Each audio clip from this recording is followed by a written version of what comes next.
After 42 years working as a corporate attorney in the city, I had finally saved enough to purchase my dream home.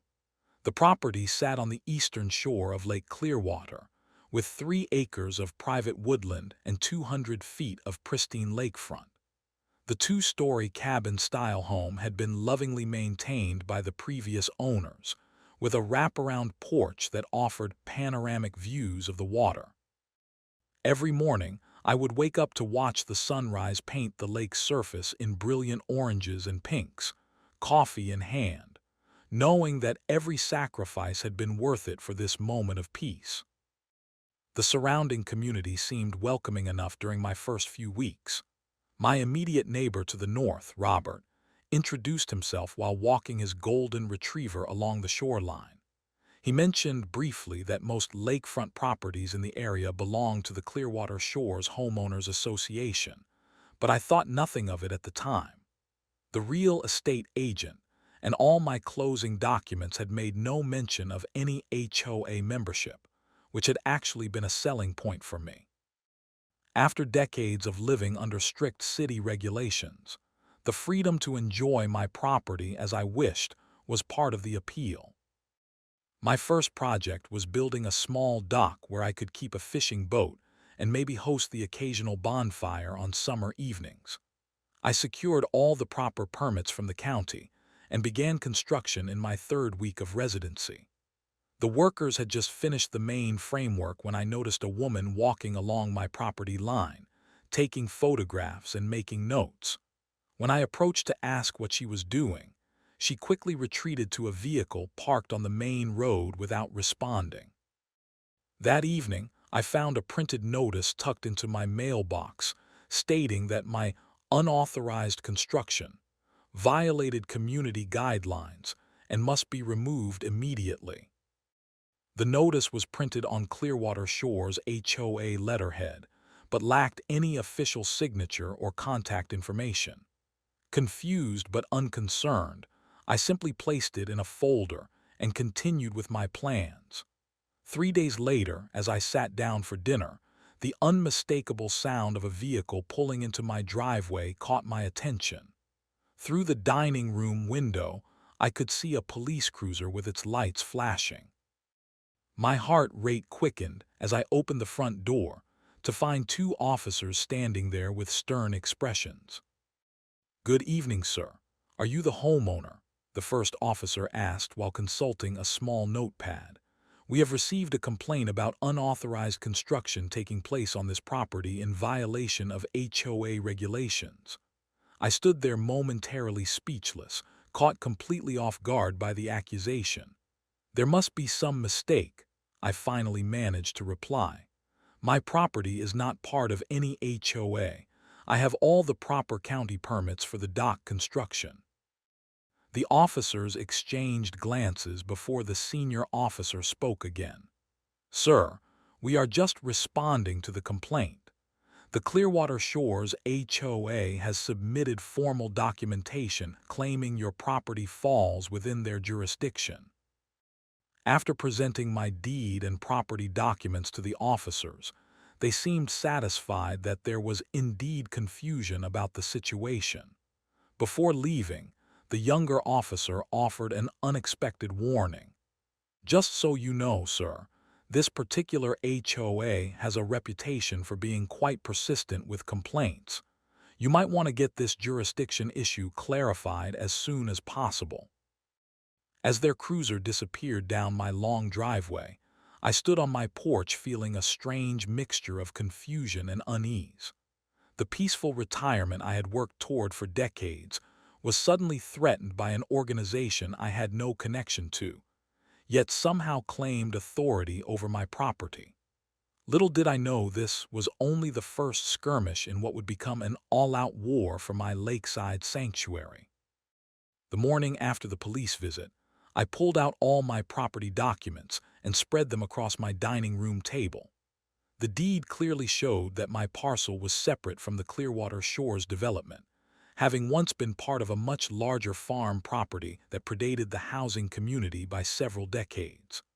The property boundaries were unambiguous, with natural markers including a creek to the south and a stone wall to the west that separated my land from the nearest HOA properties. My closing documents explicitly stated property not subject to homeowners association governance or fees, which had actually resulted in slightly higher property taxes, but freedom from community restrictions. Despite the clarity of my documentation, I decided professional confirmation would be prudent. I contacted Martin Reynolds, a local real estate attorney with 30 years of experience in the county. After reviewing my documents during a consultation that cost $300, Reynolds confirmed what I already knew. Your property is absolutely independent of the Clearwater Shores HOA, he stated emphatically while adjusting his reading glasses. It was never platted as part of their development. The original farmland was subdivided before the HOA existed.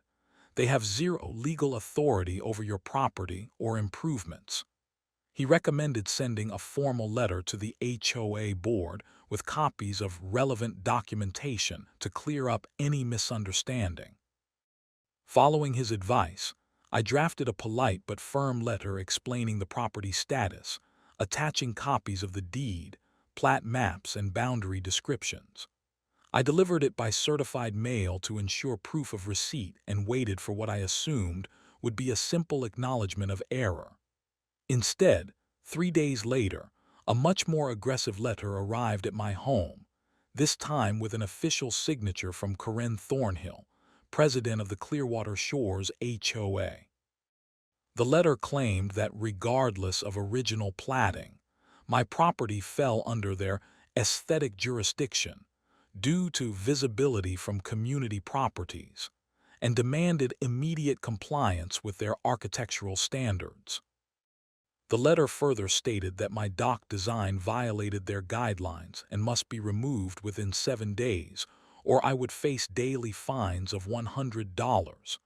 I contacted Reynolds again, who advised me to ignore the demand as the HOA had no legal standing to enforce such fines against a non-member property. Document everything, he advised. If they continue this harassment, you might have grounds for legal action against them. I followed his counsel and continued with my dock construction, while starting a detailed log of all interactions related to the HOA. 2 weeks later, as I was preparing dinner for myself, the police returned. This time, the allegations were more serious. According to the complaint, I was not only violating HOA guidelines, but also creating a hazardous structure that endangered lake safety. The officers seemed even more uncomfortable than during their first visit, clearly recognizing they were being used as pawns in a neighborhood dispute. They explained they were required to follow up on safety complaints but could see no evidence of any hazardous conditions. Before leaving, the senior officer pulled me aside. "Between us, sir, Ms. Thornhill makes these kinds of complaints regularly.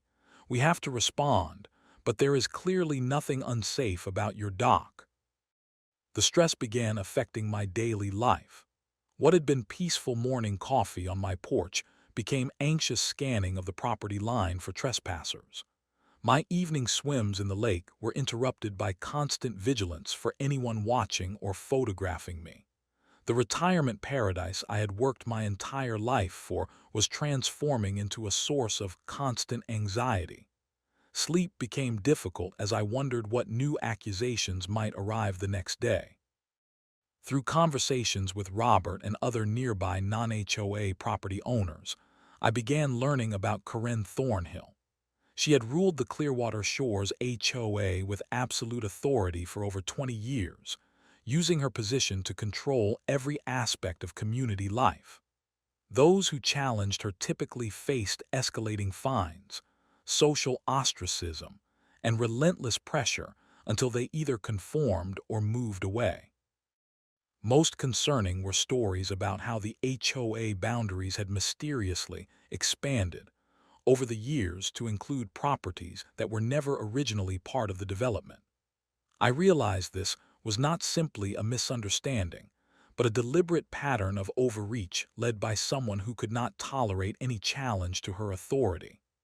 This fight was no longer just about my dock or property rights, but about standing against a pattern of abuse that had gone unchecked for far too long. The monthly Clearwater Shores HOA meeting was held in the community center, a single-story building with a large meeting room and small kitchen. I arrived 15 minutes early, carrying a folder containing copies of my property documents, county permits, and the correspondence between myself and the HOA. About 30 residents were already seated in folding chairs arranged in rows facing a long table where 5 board members sat reviewing papers. Karen Thornhill occupied the center seat, a woman in her 60s with perfectly coiffed silver hair and an expression of permanent disapproval. She looked up as I entered, her eyes narrowing slightly before she returned to her conversation with the treasurer beside her. At precisely 7 o'clock, Karen called the meeting to order with a sharp rap of her gavel. After proceeding through routine business reports, she opened the floor for community concerns. I raised my hand and was acknowledged with visible reluctance. "My name is Daniel Morgan," I began, standing to address the room. "I own the lakefront property at 1742 Shoreline Road. I am here to address the incorrect assumption that my property falls under this HOA's jurisdiction." I proceeded to explain the property history and legal boundaries, holding up the relevant documents as visual aids. Before I could finish my third sentence, Karen interrupted. "Mr. Morgan, we are well aware of your situation," she stated flatly. "Your property visually impacts our community and therefore falls under our aesthetic jurisdiction regardless of technical boundaries. The board has already ruled on this matter." When I attempted to continue, she raised her voice slightly. "This is not up for debate. We have community standards that must be maintained for property values and community harmony." Several board members nodded in agreement, though I noticed they avoided direct eye contact with me. One elderly resident attempted to ask a question about my situation, but was quickly silenced with a reminder about proper meeting protocol. As I tried once more to present my documentation, Karen gestured to a community security volunteer who stepped forward as if to escort me out. "Mr. Morgan," she said with exaggerated patience, "you are disrupting our meeting with an issue that has been decided. If you continue to be problematic, we will have no choice but to ask you to leave." The message was clear. Facts and legal boundaries meant nothing against her authority. I left the meeting with the unsettling realization that reasonable discussion would not resolve this conflict. The harassment escalated rapidly following the meeting. Neighbors I had never met began reporting me for imaginary violations. A complaint was filed about excessive noise when I had friends over for a quiet dinner on my porch. Another report claimed my landscaping violated watershed protection rules, triggering an environmental inspection that found nothing amiss. The most absurd complaint came when someone reported unauthorized commercial activity because I was teaching my grandson to fish from my dock. Each complaint required time and energy to address, gradually transforming my retirement dream into an ongoing administrative nightmare. The third police visit came on a Sunday morning. This time, the officers arrived with a representative from the county zoning department, responding to allegations that I had built structures without proper permits. I silently produced the approved permit documentation for every improvement on my property. The zoning official quickly confirmed everything was in order and apologized for the inconvenience. As they prepared to leave, I noticed Karen watching from a vehicle parked just beyond my property line, her expression a mixture of frustration and determination. The following morning revealed a new level of intimidation. During my dawn walk along the shoreline, I discovered my carefully planted native wildflower garden had been destroyed overnight. Plants had been uprooted and scattered across the lawn. The property stakes marking my southern boundary had been removed, and the stones that marked my eastern line appeared to have been shifted several feet inward. Most disturbing was a note pinned to my boathouse door that read simply, "Noncompliance has consequences." That afternoon, I drove to the nearest electronics store and purchased an extensive security camera system with night vision capabilities and motion detection. For the next 3 days, I worked methodically installing cameras at strategic points around my property, ensuring every boundary and approach was covered. My lakeside paradise now resembled a monitored fortress, with technology replacing the peace of mind that had been stolen from me. Each night, I found myself reviewing footage before bed, scanning for trespassers and evidence of tampering. The constant vigilance left me exhausted both physically and emotionally. The lake views that once brought tranquility now only reminded me of the battle being waged for control of my property. But with each act of intimidation, my resolve strengthened. If Karen Thornhill wanted war, she would soon discover she had chosen the wrong opponent. My investment in the security system proved invaluable sooner than expected. 5 days after installation, the cameras captured clear footage of two individuals inspecting my property line at 5:47 a.m. Even in the dim pre-dawn light, Karen Thornhill was easily identifiable as she methodically photographed my dock and boathouse, while a male companion, later identified as HOA board member Thomas Wilkins, removed one of my property markers and placed it approximately 8 feet inside my actual boundary. The footage continued for 17 minutes, showing them measuring distances from the lake to my home and making notes on a clipboard. Before leaving, Karen placed another notice on my door claiming my boat storage violated HOA regulations. The footage was damning, but I needed professional guidance on how to proceed. Rather than returning to Reynolds, whose expertise was limited to real estate matters, I sought out an attorney specializing in HOA disputes. After several phone consultations, I scheduled a meeting with Rebecca Marshall, whose practice focused exclusively on conflicts between homeowners and community associations. Her office overlooked the county courthouse, a location she admitted choosing deliberately to remind her clients of where these disputes often ended. Marshall reviewed my documentation chronologically, her expression growing increasingly concerned as I presented the escalating pattern of harassment. When I showed her the security footage, she paused the video at the moment Karen was clearly removing my property stake. "This is textbook harassment," she stated, removing her glasses. "But more than that, what you are showing me constitutes criminal trespassing, tampering with property markers, and potentially even fraud if they are attempting to misrepresent property boundaries." She explained that most HOA disputes involved legitimate members challenging unfair rule enforcement.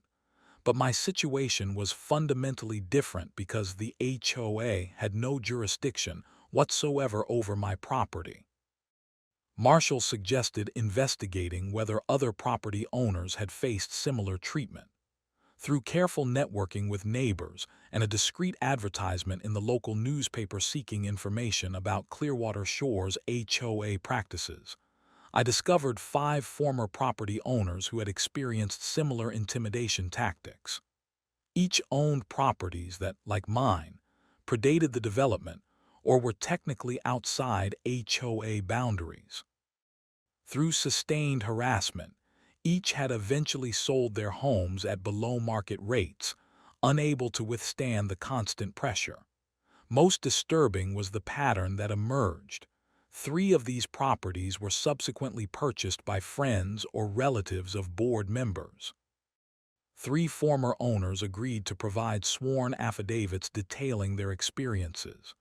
James Peterson, who had owned a lakefront cabin for 30 years before selling in 2018, described identical tactics. They started with small complaints to police, then escalated to property damage. After 6 months of harassment, I sold my property for 20% below value just to escape the stress. Martha Simmons, a widow who sold her property 2 years earlier, broke down crying during our interview, recounting how Karen had organized neighbors to shun her after she refused to pay HOA fees for a property that was never part of the association. Meanwhile, I meticulously organized all evidence chronologically. Every letter, notice, and email was cataloged and cross-referenced. The security footage was enhanced by a professional service to clearly identify the trespassers. Police visit reports were obtained through official channels. I maintained a detailed log of every incident, including dates, times, and specific actions taken. The documentation filled 3 large binders. By the time Marshall deemed, we had sufficient evidence to proceed with legal action. Marshall prepared comprehensive cease and desist letters addressing the HOA board collectively and Karen Thornhill individually. The letters detailed the pattern of harassment, trespassing, and false claims of jurisdiction with specific incidents and dates. They demanded immediate cessation of all contact, removal of any claims regarding my property from HOA documentation, and a formal written acknowledgement that my property lay outside their jurisdiction. The letters concluded with a clear statement that continued harassment would result in legal action seeking substantial damages. The certified letters were delivered on a Tuesday morning. By Tuesday afternoon, I received a response from the HOA attorney dismissing my concerns as misunderstandings and reiterating their claim of aesthetic jurisdiction over all visible properties in the area. "This response is actually perfect for us," Marshall explained when I forwarded it to her. "They have now documented their intent to continue claiming authority they do not legally possess, despite clear evidence to the contrary." The following Monday morning, we filed a comprehensive lawsuit against the Clearwater Shores HOA, its board members individually, and Karen Thornhill specifically. The lawsuit sought injunctive relief, prohibiting any further harassment, compensatory damages for emotional distress and property damage, and punitive damages for the deliberate and malicious nature of their actions. Filing the lawsuit marked a significant shift in the dynamic between myself and the HOA. For months, I had been reacting to their aggression, constantly on the defensive. Now, for the first time, I had taken control of the situation. As we walked down the courthouse steps after submitting the paperwork, Marshall smiled confidently.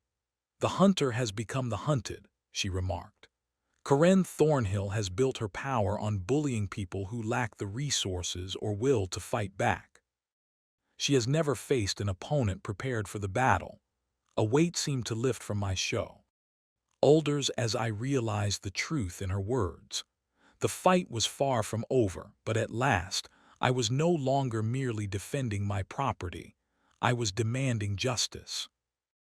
The county courthouse stood as an imposing structure of red brick and white columns, having witnessed countless legal battles over its 100-year history. On the morning of our first hearing, I arrived 30 minutes early, dressed in my best suit, nerves causing my hands to tremble slightly as I reviewed my notes one final time. Marshall met me on the courthouse steps, projecting calm confidence in her charcoal gray suit. "Remember," she advised as we ascended the stairs, "no matter what happens in there today, we have truth and documentation on our side. That counts for a lot with Judge Hernandez." The courtroom was smaller than I expected, with dark wood paneling and 2 rows of gallery seating. Marshall and I took our positions at the plaintiff's table, arranging our documentation in meticulous order. At precisely 9:58 a.m., The doors opened and Karen Thornhill entered, flanked by 4 HOA board members and their attorney, Harold Blackwell, a man known throughout the county for defending developers and community associations. Karen exuded confidence, nodding to the court clerk as if they were old friends while whispering instructions to Blackwell. The board members arranged themselves behind her like loyal lieutenants, their expressions suggesting this was a routine matter they expected to resolve quickly in their favor. "All rise," called the bailiff as Judge Maria Hernandez entered the courtroom. A woman in her early 60s with sharp eyes and a reputation for no-nonsense efficiency, Judge Hernandez had served on the bench for nearly 30 years. After the standard opening procedures, she looked down at the case file before addressing both parties. "I have reviewed the initial filings in this matter, and before we proceed further, I have some preliminary questions," she stated, turning her attention to the defense table.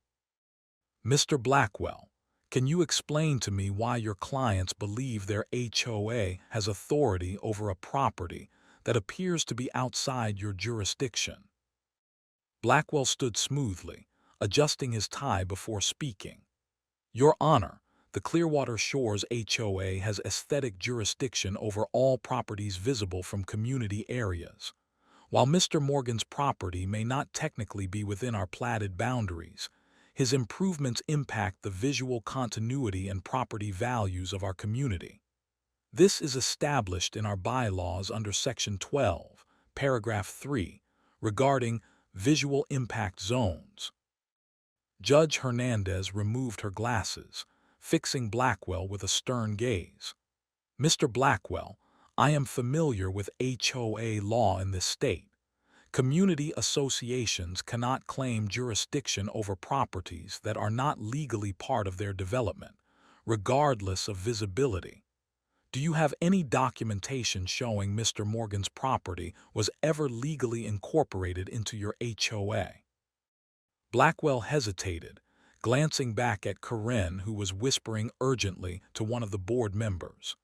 "Your Honor, we have historical precedent of compliance from previous owners of adjacent properties. The community has an interest in maintaining consistent standards for all lakefront properties visible from—" "That was not my question, Counselor," Judge Hernandez interrupted. "I asked for legal documentation showing this property is part of your HOA. When Blackwell admitted no such documentation existed, the judge turned to Marshall. "Counselor, please present your evidence regarding the property status." Marshall presented our documentation methodically, beginning with the original property deed predating the development, continuing through the explicit statement in my closing documents that the property was not subject to HOA governance, and concluding with county plat maps clearly showing my property boundaries separate from Clearwater Shores. Judge Hernandez reviewed each document carefully before addressing both parties again. "Based on the documentation presented, it appears clear that Mr. Morgan's property is legally separate from the Clearwater Shores development and not subject to their governance. Mr. Blackwell, do you have evidence to contradict these official records?" Blackwell attempted to pivot to arguments about community standards and historical agreements, but the judge repeatedly directed him back to the central legal question of jurisdiction. When he could provide no documentation contradicting our evidence, Judge Hernandez moved to the next phase of the hearing. "Let us proceed to the allegations of harassment and trespassing," she directed, turning to Marshall. The courtroom fell silent as Marshall connected her laptop to the projection system. The security footage began to play on the large screen, showing Karen and Thomas Wilkins clearly trespassing on my property in the early morning hours, removing boundary markers, and placing violation notices. The timestamp was clearly visible in the corner of the screen.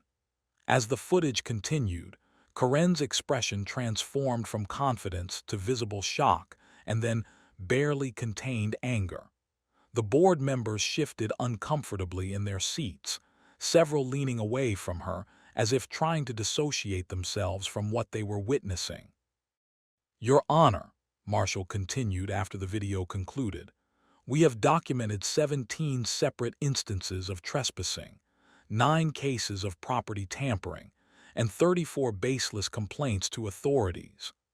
Additionally, we have affidavits from 3 former property owners detailing similar patterns of harassment that forced them to sell their properties at below-market values." She presented the sworn statements along with photographs of the property damage and copies of each false complaint filed against me.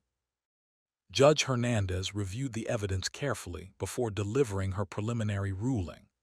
"Based on the evidence presented today, I am issuing an immediate temporary restraining order prohibiting the Clearwater Shores HOA, its board members, and specifically Ms. Thornhill from entering Mr. Morgan's property, sending communications regarding his property, or filing complaints about his property with any authority. This order remains in effect pending the final resolution of this case." She further ordered the HOA to remove any reference to my property from their documentation and to issue a formal statement to members clarifying that my property was not under their jurisdiction. Karen's face flushed deep red as the ruling was announced. She whispered furiously to Blackwell, who attempted to interrupt the judge with objections that were firmly overruled. As we left the courtroom, the tension in Karen's posture suggested someone unaccustomed to losing control. Outside in the hallway, a surprising development awaited us. 3 residents of the Clearwater Shores community approached cautiously, looking over their shoulders before speaking. "We saw the notice about your case," one woman whispered. "There are many of us who have wanted to stand up to Karen for years but were afraid of retaliation." They offered to provide additional testimony about the HOA's pattern of overreach and intimidation tactics under Karen's leadership. As they shared their stories, I realized our case was evolving into something much larger than my property dispute. The dam of fear was beginning to break, and years of suppressed grievances were finally finding a voice in the justice system. The discovery phase of our lawsuit revealed disturbing evidence of systematic misconduct far beyond my individual case. Marshall obtained a court order compelling the HOA to produce all records related to property jurisdiction, complaints, and financial transactions for the past decade. What emerged from these documents was a deliberate strategy of boundary expansion through intimidation rather than legal means. Meeting minutes from 2015 revealed a board discussion about incorporating adjacent properties through established community standards, rather than the legally required formal annexation process that would require property owner consent and county approval. Even more damning were the financial records. Over the past 8 years, the HOA had collected approximately $87,000 in fees and fines from 9 properties that were never legally part of their jurisdiction. These funds had been classified under special assessments in their accounting, deliberately obscuring their true nature. When questioned about these records in deposition, the HOA treasurer, Maxwell Peterson, admitted that Karen had instructed him to create separate accounting categories for these properties to simplify the books. When pressed further, he acknowledged that no documentation existed showing these property owners had ever consented to HOA governance. 3 former board members agreed to provide sworn affidavits after being subpoenaed. Elizabeth Jenkins, who had served as secretary from 2016 to 2018, testified that Karen had explicitly stated during a closed executive session, "The more properties we control, the more fees we collect, and the more power we have in county zoning decisions." Jenkins had resigned her position after questioning the legality of these practices. only to find herself subjected to a barrage of violation notices on her own property until she sold her home and moved away from the community. The most shocking discovery came from Karen's private HOA email correspondence, obtained through court-ordered disclosure. In an exchange with board member Thomas Wilkins dated 3 years earlier, she had written, "If I cannot afford lake views, I can at least control what happens on those properties. The Morgan parcel is particularly valuable and vulnerable. The owner is elderly and lives alone. With sustained pressure, we should be able to force a sale within a year." The achingly predatory nature of this statement sent ripples of shock through the community when portions of the deposition were reported in the local newspaper. The media attention grew rapidly as details of the case emerged. The county newspaper ran a front-page investigation titled HOA Overreach, When Community Governance Goes Too Far, featuring interviews with several former residents who had been pressured into selling their properties. A regional television news program sent reporters to cover the story, with their van parked conspicuously outside HOA meetings. Residents began showing up at these meetings in unprecedented numbers, demanding explanations about the allegations and questioning fees they had paid for years without proper accounting.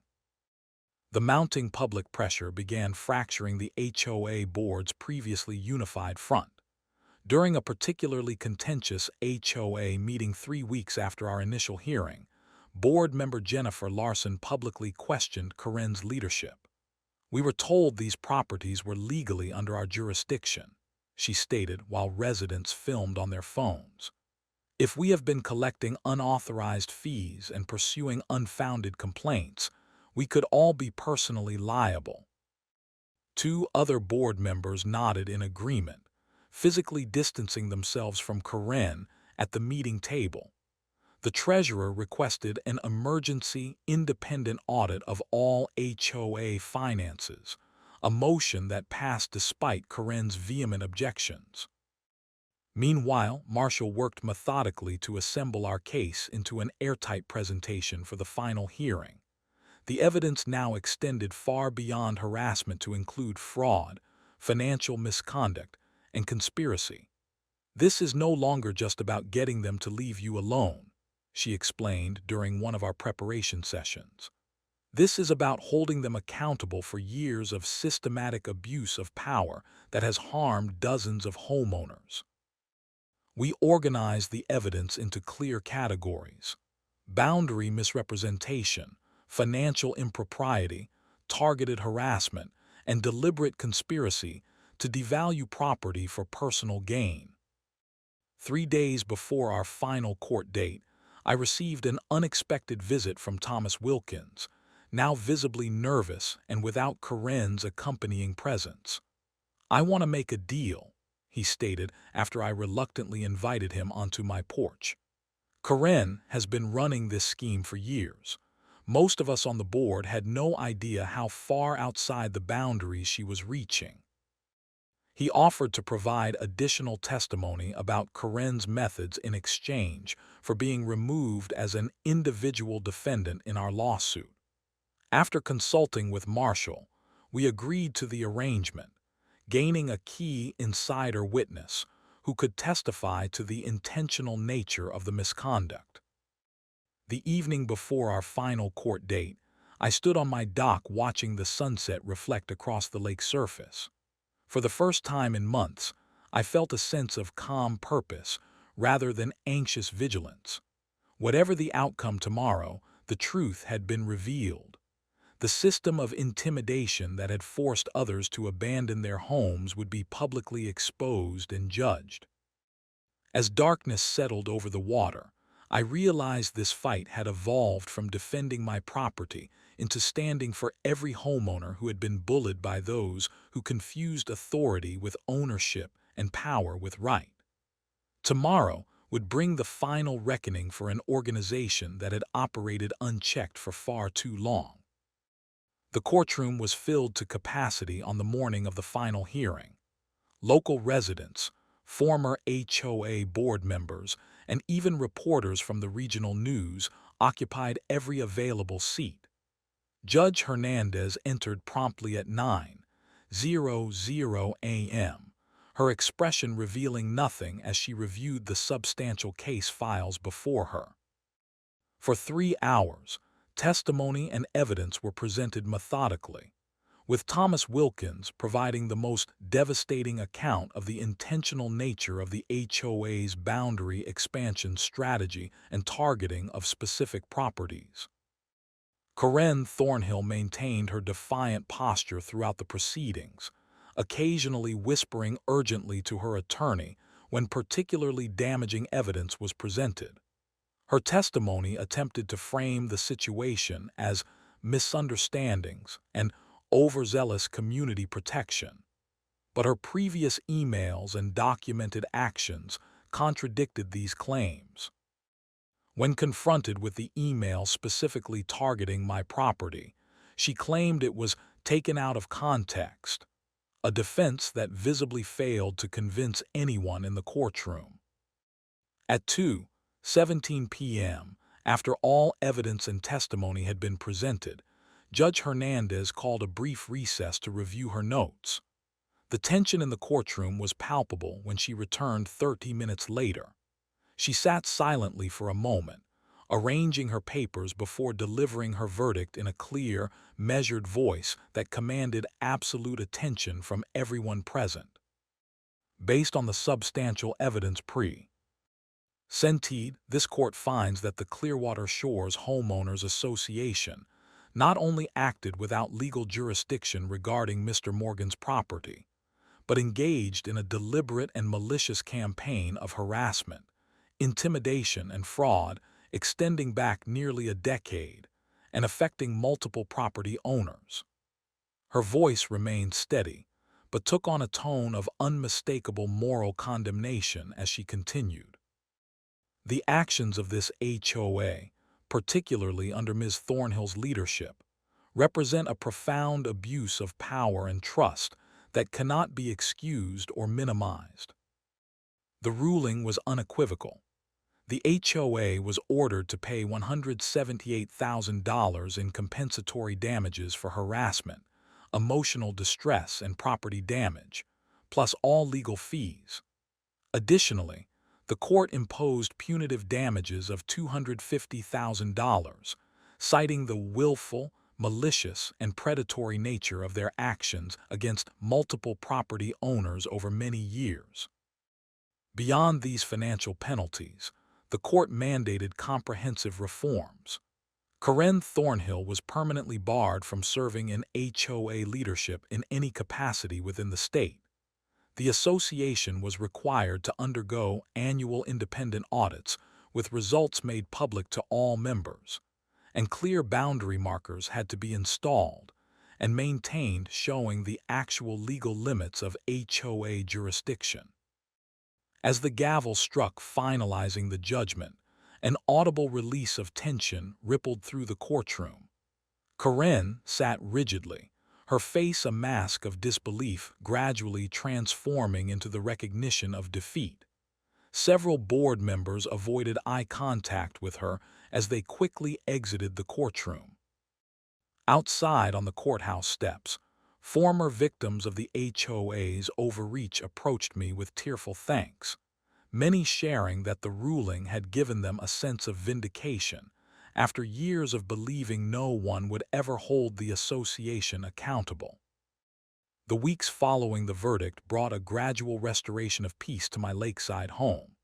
The security cameras remained, but no longer dominated my daily consciousness. Sunrise views over calm waters reclaimed their rightful place as moments of peaceful reflection rather than vigilant scanning for trespassers. Neighbors from both within and outside the HOA boundaries stopped by with congratulations and occasional apologies for not speaking up sooner about the abuses they had witnessed. Most satisfying was watching the physical installation of the court-mandated boundary markers, clearly delineating the actual legal limits of the HOA's jurisdiction. The Clearwater Shores properties now had official signs marking where their authority legally ended, a visible reminder that community governance requires clear boundaries, consent, and accountability. The new HOA board, elected after several previous members resigned, approached their duties with appropriate humility and transparency. The case established an important legal precedent for the region, cited in 3 subsequent disputes involving HOA jurisdiction claims. My attorney received inquiries from homeowners across the state facing similar situations, and the County Property Records Office created a new verification system to clearly identify whether properties were legally subject to HOA governance. Standing on my dock 1 year after the verdict, watching the sunset paint the lake in brilliant oranges and purples, I reflected on the unexpected journey from victim to advocate. My retirement had not been the peaceful retreat I had envisioned, but perhaps it had become something more meaningful. My lakeside home stood as a symbol that sometimes paradise must be defended, but once secured through righteous struggle, it becomes all the more precious for having been fought for. The lake waters lapped gently against the shore,